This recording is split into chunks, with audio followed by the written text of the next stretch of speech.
Why are they pushing that in the state of Texas now, and why do they want the liberty to be able to do this whenever and however they want to? Because if you don't pass this, they can come along every year and say, didn't do enough last year, we're going to cut out all your cars. They will do this stuff because this is how these people roll and operate. I say these people, not just, I'm an environmentalist. I've been one all my life. What we have today is a quasi-religion of environment.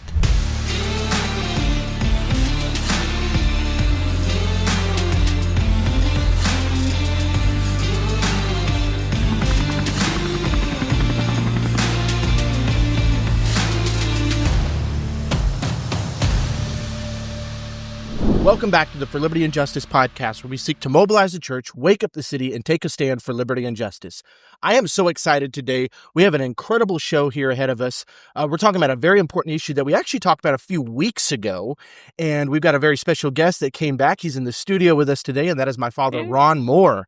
How you doing, Dad? Good to Excellent. be here. So just a little bit of background information. If you haven't met my dad yet, of course, being introduced on the show here, he is a storm chaser. We were kind of joking before the show, is like he's a renowned world chaser, but with all his YouTube followers, we actually have a pretty significant following on Facebook with the storm warning. We've been out there for quite a while on Facebook. Yeah, we've done a lot of good Which work. you can follow us on the storm warning. Yeah, absolutely. Yes, the storm warning on Facebook. Because some of the stuff also. we're talking about today will actually be stuff we post out there occasionally. Yeah, for sure. But we didn't necessarily come on here to talk about storm chasing, although it relates to the topic, and that topic is House Joint Resolution 138 here in the state of Texas. Now, I'm going to lay this out for you real quick what this does. This is a constitutional amendment proposal. So you need the people of the state of Texas plus the state legislature, that being the House and the Senate, to vote for this resolution. If it passes the House and Senate, signed by the governor, of course, it will then go before the people of the state of Texas in November. That is November 4th of this year, 2025. It will go on then on the ballot as a vote for the people, so you can decide whether or not you want this to go into the Constitution. Okay, so what is House Joint Resolution 138? Very simply stated, it is a constitutional amendment that would ensure that no state law can ever be passed unless the constitutional amendment were to be repealed. No state law can be passed that would put a carbon tax on the state of Texas, on the residents of Texas. That is a good thing. We are not in favor of a carbon tax. Most taxes we're not in favor of. You understand this goes back to like the political question. Should we have government in the first place? And if we answer to that yes, then we then have to say, okay, how much money do we need to fund the government so it effectively does what it's supposed to do? Romans chapter 13 says that the civil authority exists to wield the sword to punish evil and to do good. It's very broad, but it's also very specific. Then we have to talk about what is the good and what is the evil. What is the good we're promoting and doing? What is the evil that the sword is punishing that is wielded by the government, the civil authority? So we have to have money to fund the government. And I know the whole taxation is theft thing is out there, which I agree with the sentiment. I just don't necessarily agree that not taxing at all is a prudent thing to do. I mean, that you just have to have money to fund the government. But it gets into the question of taxation and why this is being proposed in the first place. So I think a lot of people, Dad, there's this conversation surrounding, climate change, which is what it's based on. In fact, I was listening to the debates on the House floor just 2 days ago, and the Democrats were out in full force saying, hey, we need to make sure that we're allowed as a legislator to pass a carbon tax in case to fight climate change. We need to be ensured that we can pass one. Right. Well, this isn't passing a carbon tax. This is prohibiting the action of doing so in the first place, which the Democrats are freaking out about. And to that point, we also need to define what a carbon tax is before we get into the fear behind it. Can you explain a little bit? And I'll help we'll bounce back and forth on what this is, but what have you seen as a carbon tax? Yeah, I was telling Josh, I said, this is not nearly as fun as storm chasing, but it's it is as relevant and as important to a citizen, to people who pay bills, to people who live and function and operate, because storms and extreme weather hit every so often. So you have to chase it because it doesn't happen where you are. This will affect everybody, every corner in the state of Texas, if you're not able to stop what they're trying to push forward. So this morning we were chatting about this, and yesterday about what we were going to talk about on the show. So I put out some words, some of my fellow weather buddies who actually make a living doing that dealing with carbon taxes and things like that, and not on the other side. They're on our side. They actually believe it's not a good thing. So they're always trying to set up companies and help companies. I wouldn't say avoid things, but be in the right place to make the most money and also benefit the public the most. And the one thing about the carbon taxes is that from the get-go, I didn't like decades ago when they first passed, maybe 10, 15 years ago, is I could buy yours. I can't remember exactly how the exchange works, but basically I could be using more power and say, I'm going to buy some off of Josh because Josh doesn't use much power. I'll use his power and offset his carbon footprint for what he's not using. Does that make sense? Yeah. So the same amount of power is still getting used. You're still doing damage to the climate if you go that angle, right? Right. So the best thing would be just don't either one of you use any power. But the elites that have the money are using the power and paying other people. Say, we'll use your power and pay you to do it. But in the end, they're not paying anybody to do anything because they're just getting more power. The breadth of their power is growing. Their money base is growing. And quickly, windmills are a big thing in Texas. We watched them go up 15, 20 years ago when we were out storm chasing, drove by. There'd be 2 or 3. Now there's 2 or 3,000. Now there's 20,000 of these. I live in New England now. They're putting them up all over the place. And windmills have so many bad functions, so much they go through. So one of the things I was reading from a couple of left-leaning blogs on the windmills, they said the worst thing about the windmills, they admitted this, was due to climate change. The winds are variable and shifting, and sometimes they don't even operate. We pointed that out 10 years ago on Facebook. We were telling people that stuff. So much of this stuff, even if someone's well-meaning, the stuff they're doing costs a lot of money. It really hurts people, causing energy bills to go up when they said it wouldn't. And sadly, most of it, or a lot of it, isn't well-meaning. It's a power struggle, which is kind of what you were talking about earlier. Yeah, absolutely. So that was kind of all over the place, but well, no, that was good, and it actually sets it up. Let's take a step back now and kind of explain in a little more detail what a carbon tax is. So. And it's a little bit complicated, but in essence, a carbon tax is a certain amount of money per ton of carbon emissions that, whether it be a vehicle, an industry, you name it, it's a very broad spectrum. Right. But it's per ton. How much are you going to tax based on that amount of carbon emissions coming out? Right. And so the purpose of the carbon tax is to dissuade an industry or a company or a person from using the product or the service that emits those. It causes them to self-regulate. Yes, correct. But really not, because they're paying for it, and the government likes to make money, so they'd like you to create more so you can pay them more money. So the thing becomes self-defeating at some levels. Yeah, correct. And so to that point, the question really comes down to, okay, why are they pushing this? Why is the government pushing this then? Right. Like, how does this affect my daily life? Well, it affects your daily life, number one, because you're being taxed. So now you're paying more for the product, essentially. Right. But it's also supposed to dissuade that behavior. But the issue is this, and again, let me back up just real quick one moment. Not only is it supposed to dissuade the behavior, but it's supposed to push, let's take an industry, for example, the oil and gas industry.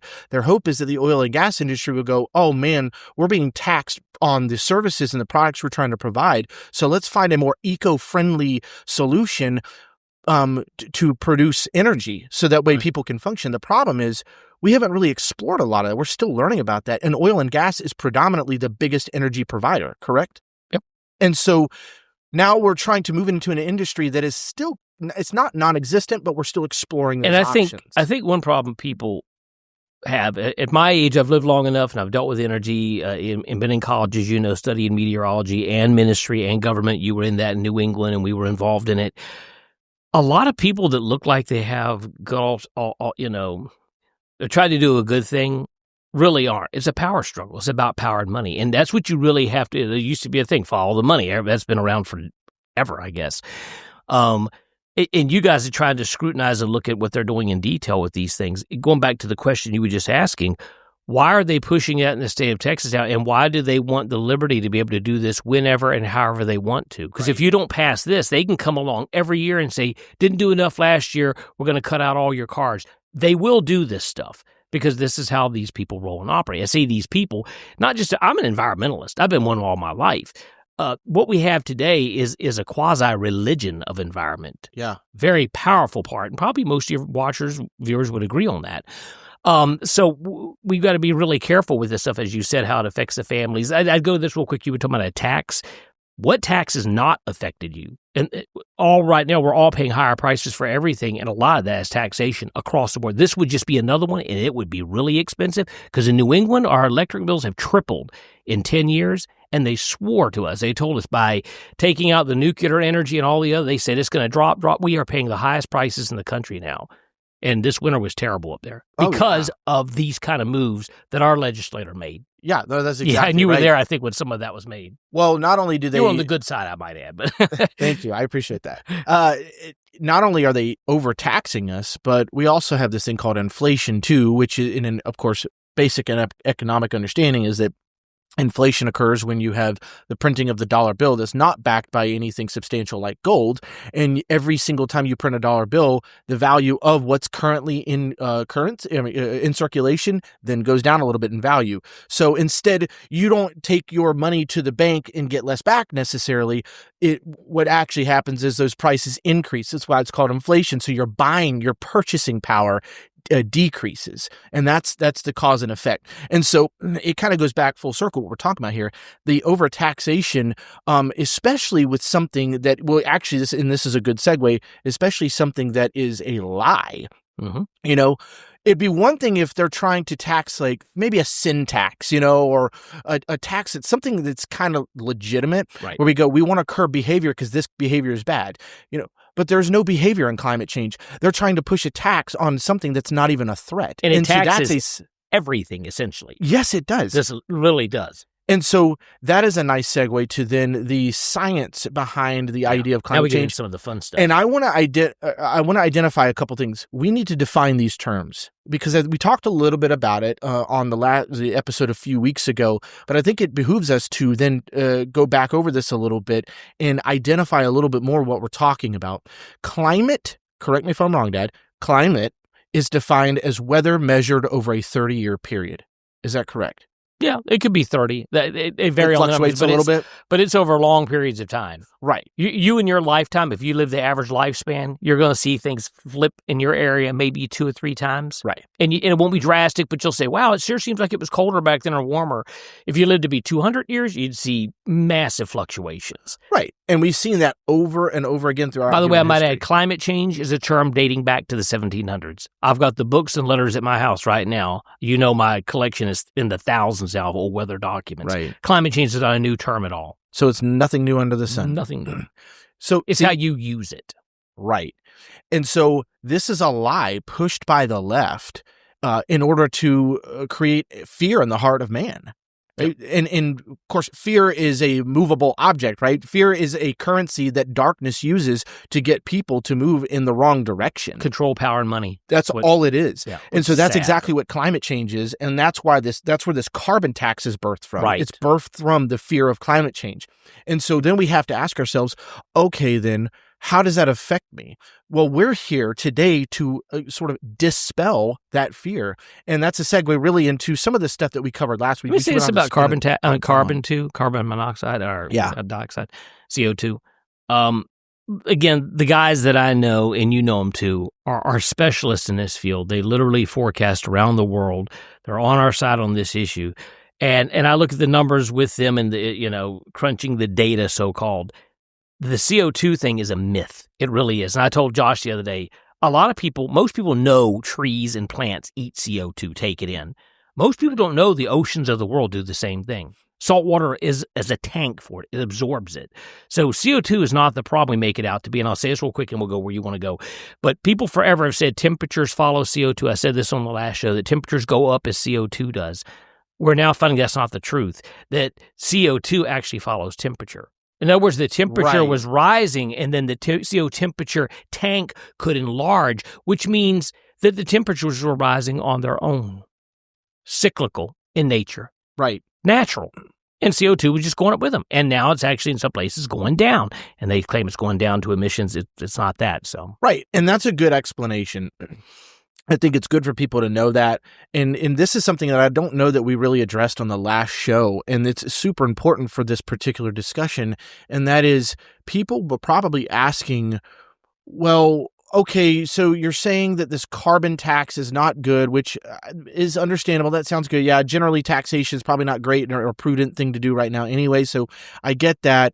But why should the church care about climate change and this issue? And it kind of seems like it actually is happening to me. I mean, I'm a conservative, and these are, by the way, this might be you as a viewer thinking this. Yeah. I know I have an opinion on a lot of issues, but this climate change thing is kind of strange to me. I see it on the news. I mean, it does look like storms are increasing and whatnot, but that's not the reality at all. They're actually not increasing. For a storm chaser, in some ways, we might wish they were, but, out in the prairie or whatever, so we can see it, because storm chasing is fun.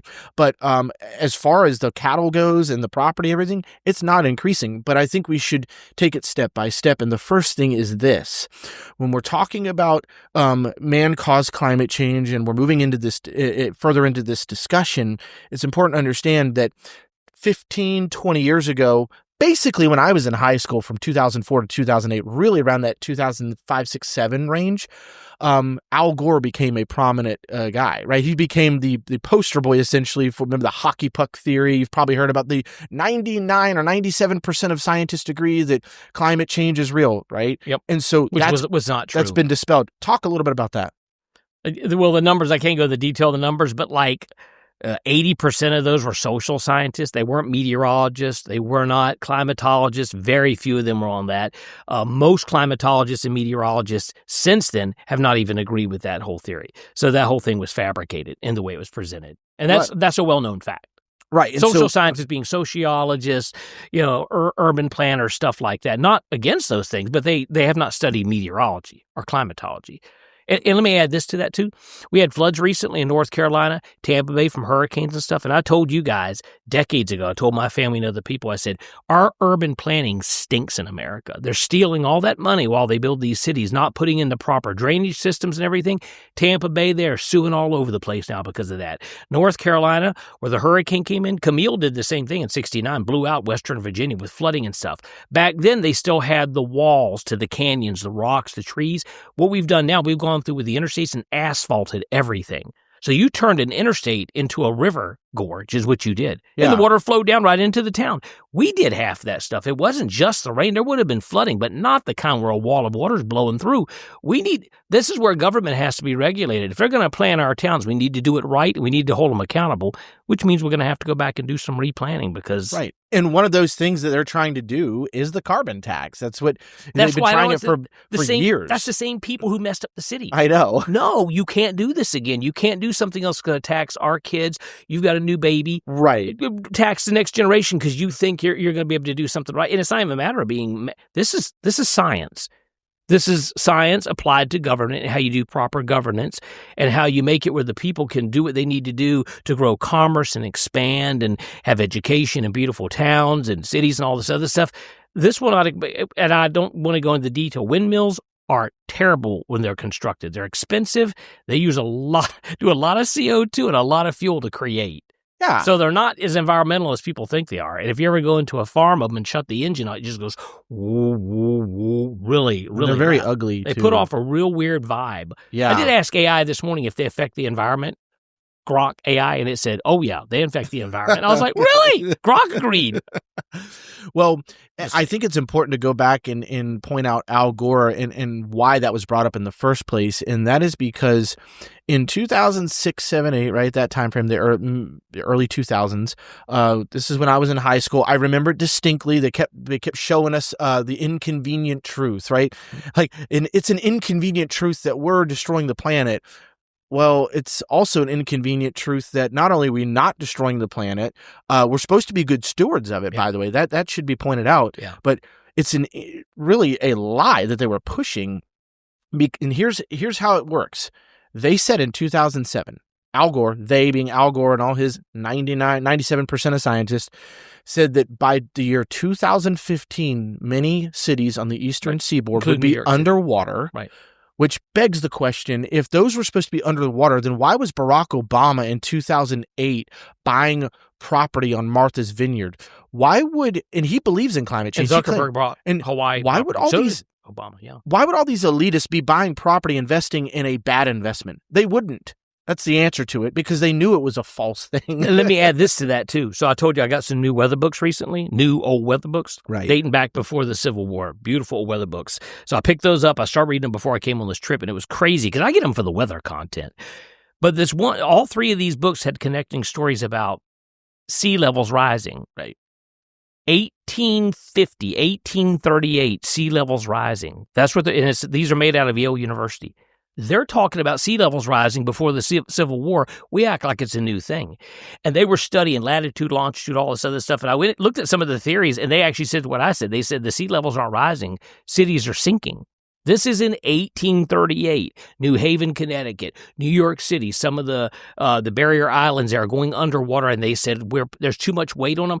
In other words, these arguments have been around forever. So going back to your bill, if you let people weaponize this bill to where they have an unlimited ability to tax you for the next 20 to 30 years, they will do it.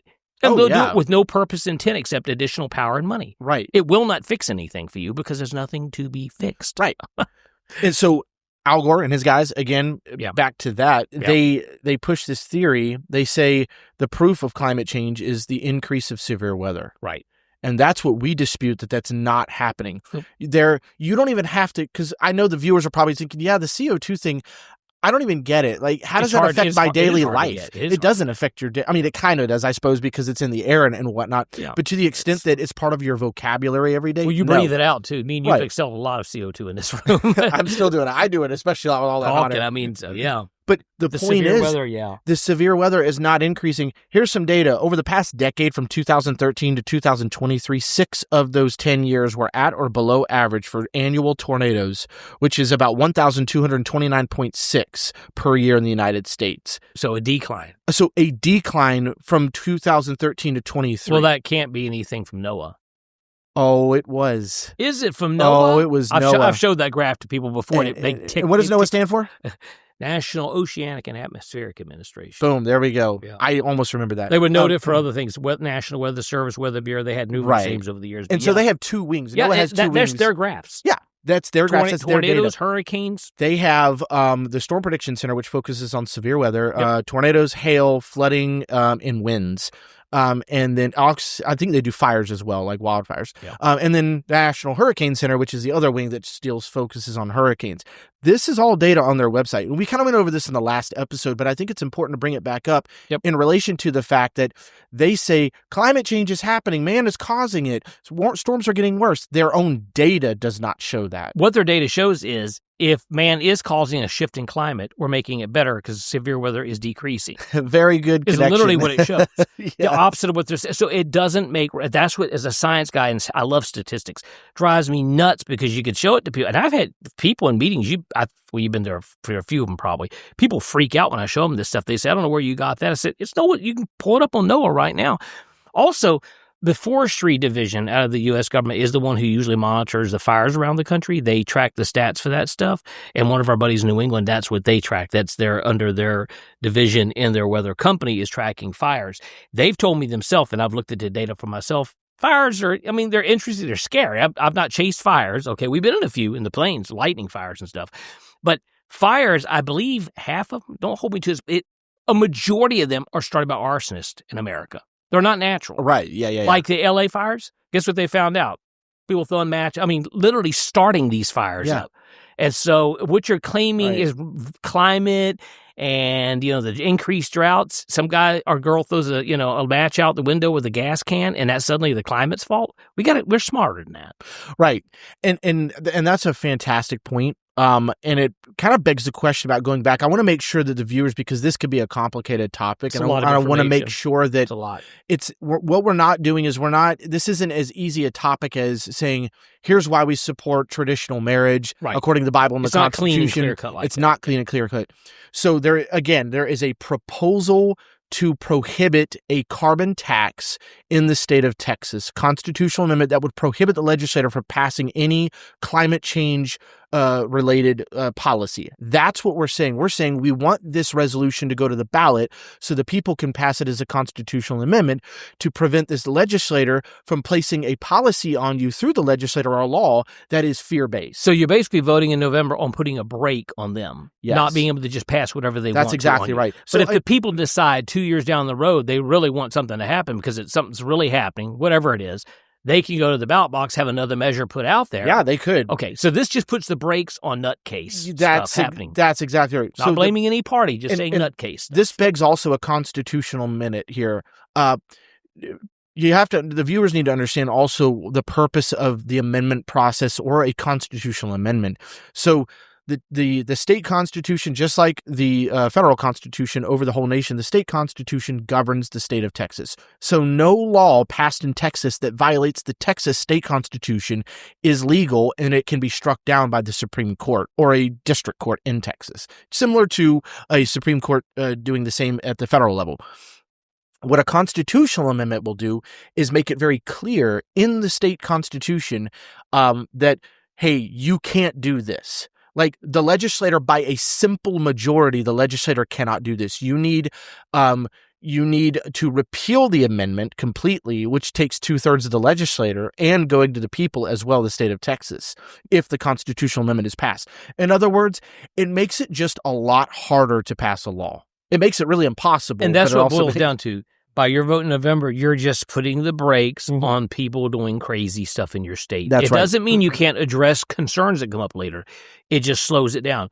Because people who are bent on power and money, I've noticed this in my life, again, at my age, and I'm like, I hate to say it, it consumes people. I've seen friends of mine get wrapped up, and not just with this stuff, anything, and I'm like, we just got to back down because we got kids and grandkids and other people we're building a world for.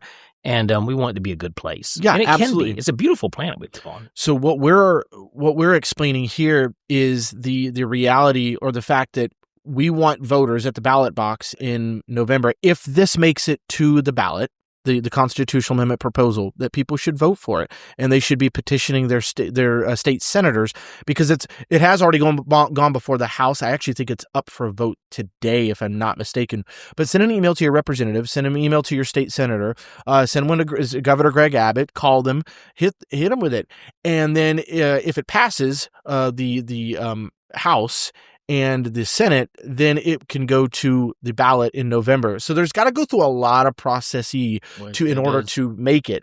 And it's that way for a reason, because you're literally changing the language of the supreme law of the land, the Constitution, the state constitution, supreme law of the land in Texas, right? Yeah. It's their layered effect here.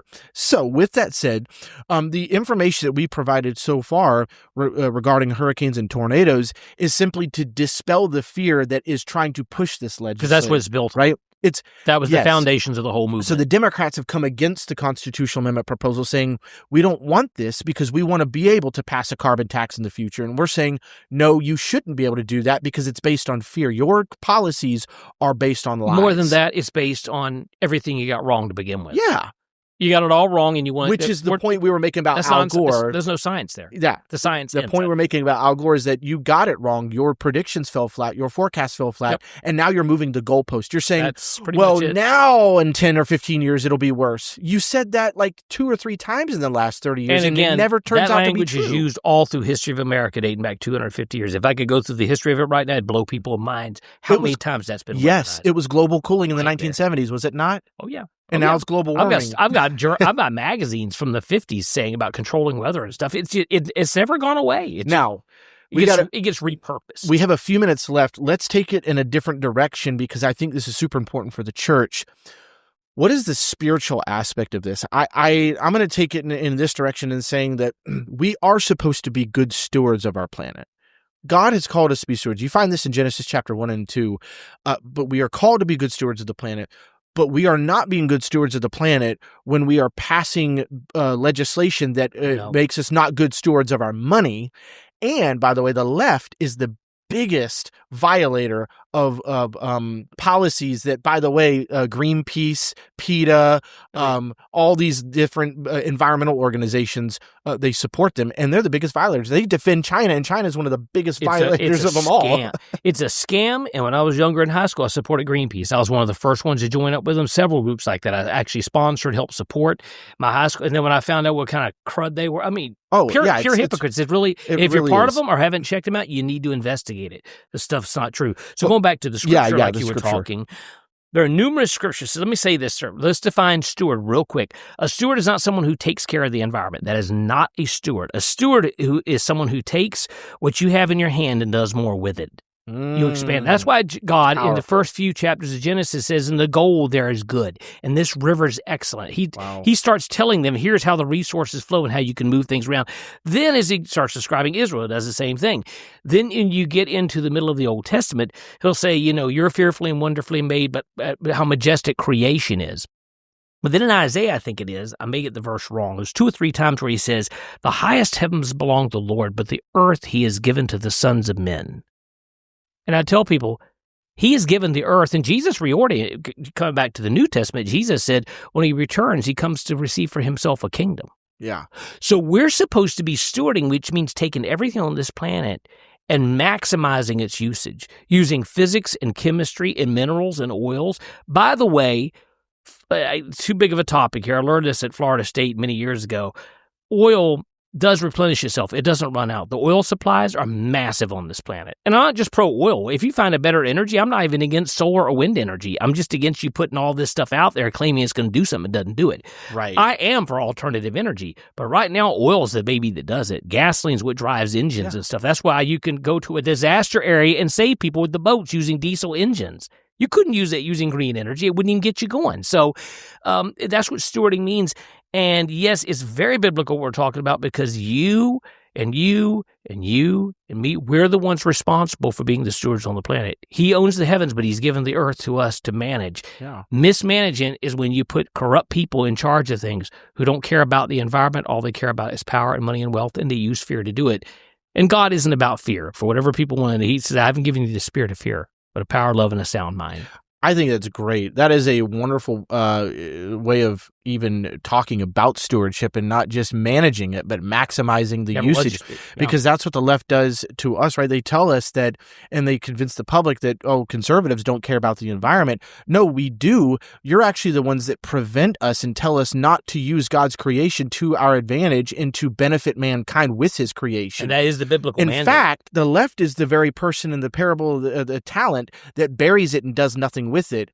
That's exactly right. And that Jesus was all over it. Really an important all his things about stewardship are all about expansion. I feel like I just got a revelation about that. Of course, yeah. That aligns politically, and it blows your mind. But I remember the guy. The guy took the 5 and doubled it. The guy took the 10. It's all about expansion. Everything. Yeah, everything. All of it. So here, I know you got to wrap up here soon, but when you're doing mining or any of these other things, which again, some of these Met buddies I have, meteorologists, deal with those industries. There's ways to do that where it's clean and efficient and you don't rip out a whole mountainside. There's better ways to do things. I agree with that. Finding a better way to get these energies. In oil, they do exploration. They do it where they don't have to do, they could do a pipe and then, redirect it.